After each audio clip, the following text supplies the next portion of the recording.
이런 실수할 짬이야? 신입도 이런 실수 안 해. 회사에서 진짜 숨이 안 쉬어졌어요. 목구멍이 꽉 막힌 것처럼 답답하고 가슴이 쿵쿵거리면서 내가 진짜 이거밖에 안 됐나 라는 생각을 머릿속에 가득 채웠습니다. 진짜 문제는 그 다음날부터였는데요. 집에 가서도 계속 회사 일이 머릿속을 맴돌았습니다. 샤워하면서도 내일 그 프로젝트 어떻게 해야 되지? 밥 먹으면서도 상사가 뭐라고 할까? 이런 생각들이 끊이질 않았어요. 침대에 누워서도 내일 또 뭔가 틀리면 어떡하지? 다른 사람들은 다 잘하는데 나만 이런 건가? 하며 뒤척였죠. 출근길에 회사 건물만 보여도 가슴이 조이고 엘리베이터 버튼을 누를 때마다 오늘도 또 버텨야 되나 하는 생각부터 들었습니다. 사실 이런 일이 한두 번은 아니었어요. 매일 반복되는 이 패턴을 보면서 깨달은 게 있습니다. 왜 계속 이런 일이 생기는 걸까요? 핵심은 간단했어요. 내가 어디에 있어야 될지 모르니까 모든 곳에서 힘을 주고 있었던 거예요. 첫 알바 생각해보세요. 주방에서 일해야 될지 홀에서 서빙해야 될지 모르니까 온몸에 힘이 꽉 들어가잖아요. 어디가 내 자리인지 몰라서 모든 순간이 긴장의 연속이 됩니다. 주방장 눈치도 봐야 되고 홀 매니저 눈치도 봐야 되고 어중간한 상태로 모든 일을 처리하게 되고 정작 제대로 된 건 하나도 없게 됩니다. 회사도 똑같았어요. 상사가 뭘 원하는지 동료들과 어떻게 협업해야 하는지 내 업무의 우선순위가 뭔지 모르니까 결국 모든 곳에서 나를 갈아넣게 되는 거죠. 기획회의에서도 말해야 될지 말아야 될지 모르겠고 프로젝트에서도 내가 주도해야 될지 따라가야 될지 애매하고 그러다 보니 에너지는 다 소모되는데 성과는 나오지 않더라고요. 더 심각한 건 이렇게 계속 긴장 상태로 살다 보면 정작 중요한 순간에 제대로 된 판단을 못하게 된다는 거예요. 늘 방어적으로만 생각하게 되고 실수가 더 잦아지는 악순환이 시작됩니다. 창의적인 아이디어를 내는 사람들도 이 순간만큼은 이게 맞나 하면서 스스로 검열하게 되고 좋은 기회가 와도 내가 할 수 있을까 하면서 망설이게 되죠. 그때 저는 깨달았어요. 이건 내 의지의 문제가 아니구나. 시스템의 문제구나. 그래서 당시 저는 두 가지를 제대로 파악하기로 했습니다. 바로 나를 아는 것과 내 환경에 대해 아는 거였어요. 먼저 나 자신부터 살펴봤습니다. MBTI도 해보고 TCI 검사도 해보고 마지막으로 갤럽 강점 검사도 받아봤어요. 그리고 결론적으로는 강점 검사의 도움을 많이 받았습니다. 갤럽 강점 검사가 뭔지 모르는 분들을 위해 설명드리자면 전 세계 200만 명의 데이터를 기반으로 34개 재능 영역 중에서 나만의 상위 5개 강점을 찾아주는 검사예요. 처음엔 이런 게 도움이 되겠어 했는데 결과를 보고 깜짝 놀랐습니다. 제 1위 강점이 발상이었고 제 2위 강점이 개별화라는 강점이었어요. 그러면서 깨달은 게 제가 그동안 산만하다고 생각하고 말을 안 했던 것들이 사실은 제 최고의 무기였다는 거예요. 발상 강점이 있다 보니까 회의할 때 다양한 아이디어들이 자꾸 떠오르는데 저는 그걸 집중력이 부족해서 딴 생각을 한다고 생각을 했거든요. 그래서 얘기를 안 꺼내다가 나중에 프로젝트 진행할 때 돼서 뒷북을 치곤 했어요.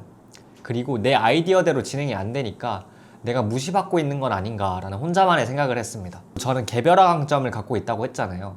저는 사람마다 다른 접근법을 써야 한다고 느끼는데 그럴 때마다 스스로에게 왜 나는 일관성이 없지? 왜 나는 시스템에서 벗어나는 행동을 할까? 라고 자책했고요.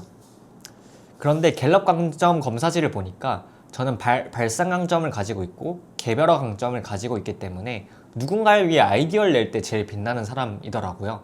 이걸 안 순간부터 제 삶이 좀 달라졌어요. 회의 중에 아이디어가 떠오르면 또 딴 생각하네?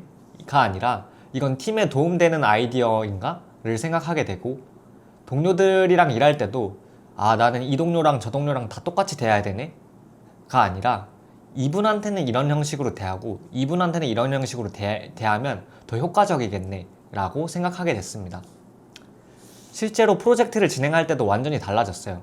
발상 강점을 살려서 브레인스토밍 단계에서는 아이디어를 냈고 또 개별화 강점을 활용해서 팀원들과 협업을 자유롭게 하기 시작했습니다. 실제로 데이터팀 한 분이랑 회사에서 관리하는 모든 고객들의 데이터를 한눈에 볼 수 있게 하는 시트를 만들어냈어요. 물론 아이디어는 제가 냈고 일은 그분이 했죠. 그분 혼자서는 사실 이런 아이디어를 내지 못했을 거거든요. 그래서 서로 꿀 빨 수 있는 이런 관계가 만들어지는 거죠. 더 중요한 건 이 과정을 통해서 제 약점도 명확해졌다는 거예요. 저는 세부적인 실행이나 반복적인 업무에서는 상대적으로 에너지가 떨어져요.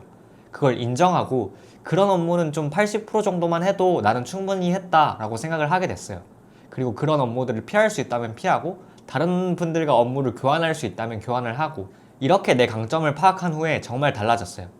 상사분이 이 기획서 다시 검토해봐 라고 하면 예전에는 내가 뭘 잘못했길래 이러시나 라고 위축됐었는데 이제는 조금 더 아이디어를 추가할 기회구나 라고 생각하게 됐어요. 그리고 실제로 어떤 변화가 있었냐면 저희 팀에서 신규 서비스 기획을 할 때 제가 이 발상 강점을 살려서 전혀 다른 접근법을 제안했거든요. 기존에 우리가 하던 방식에서 다른 사이트들의 아이디어를 따와서 해보는 방식이죠. 처음엔 너무 급진적이다라는 반응도 있었지만 개별화 강점을 활용해서 각 부서별로 다른 방식으로 설득을 했어요. 마케팅 팀한테는 이런 식으로, 디자인 팀한테는 이런 식으로, 영업팀한테는 새로운 기회가 열린다 라고 말했죠. 동료들과의 관계도 완전히 달라졌어요. 예전에는 일관성 없는 사람으로 보였던 제 모습이 이제는 사람마다 맞는 소통 방식을 하는 사람으로 인식이 되더라고요. 회의에서도 더 이상 주눅들지 않고 오히려 오늘은 어떤 재밌는 아이디어를 낼 수 있을까라는 기대감으로 차게 됐어요. 그리고 가장 재밌는 건 내 강점을 명확하게 알고 나니까 현재 조직의 한계도 보이기 시작을 했어요. 제 발성 강점을 제대로 활용할 수 있는 환경이 아니라는 걸 객관적으로 판단하게 된 거죠. 결국 회사를 나오게 됐지만 그 안에서 아이디어로 매출을 만들어 본 경험은 정말 값진 자산이 됐어요. 무엇보다 내가 어떤 환경에서 빛날 수 있는가를 정확하게 알게 된 게 가장 큰 수확이었습니다. 지금 영상을 보고 계신 여러분은 어떤가요? 출근할 때마다 가슴이 답답하거나 회의에서 발언하기가 무섭진 않으신가요? 퇴근해도 오늘 한 말과 행동들이 자꾸 떠오르면서 잠들기 어렵진 않으신가요? 이런 상태가 계속되면 어떻게 될까요? 점점 더 방어적으로 변하고 창의적인 아이디어도 스스로 검열하게 되고 좋은 기회가 와도 내가 할 수 있을까? 라고 망설이게 되지 않을까요? 결국 몇 년 후에도 지금과 똑같은 고민을 반복할 수도 있고요. 만약 내 강점을 정확하게 안다면 제가 아이디어 하나로 매출을 낼 수 있었던 것처럼 여러분 회사에서 인정받는 없어서는 안 될 사람이 될 수도 있습니다. 더 나아가서는 정말 나에게 맞는 환경이 어디인지도 명확해져서 전략적 커리어 선택까지 가능해집니다. 그렇다면 가장 먼저 해야 될 일은 뭘까요? 바로 내 자신을 명확하게 아는 것입니다. 지금 갤럽 강점 검사도 좋고 TCI 같은 검사로 자기 자신을 진단해 보세요. 혼자서 끙끙 앓으면서 버티는 것보다 훨씬 더 효과적이고 빠른 해결책입니다. 내가 나를 알 때 비로소 회사라는 공간에서도 모든 곳에서 버틴 사람이 아니라 내 자리를 아는 사람이 될 수 있습니다. 우리는 모두 회사 생활을 하면서 스스로의 강점과 약점을 고민하게 됩니다. 저도 혼자 끙끙 앓으면서 버티는 대신에 갤럽 강점 검사나 TCI 같은 도구를 활용해서 자신을 더 깊이 이해해보려고 했어요. 그리고 그 과정에서 느낀 점들을 제 스스로 정리해봤는데 혹시라도 도움이 필요하신 분들은 고정 댓글에 링크 남겨놓을 테니까 편하게 읽어봐 주셨으면 좋겠습니다. 감사합니다.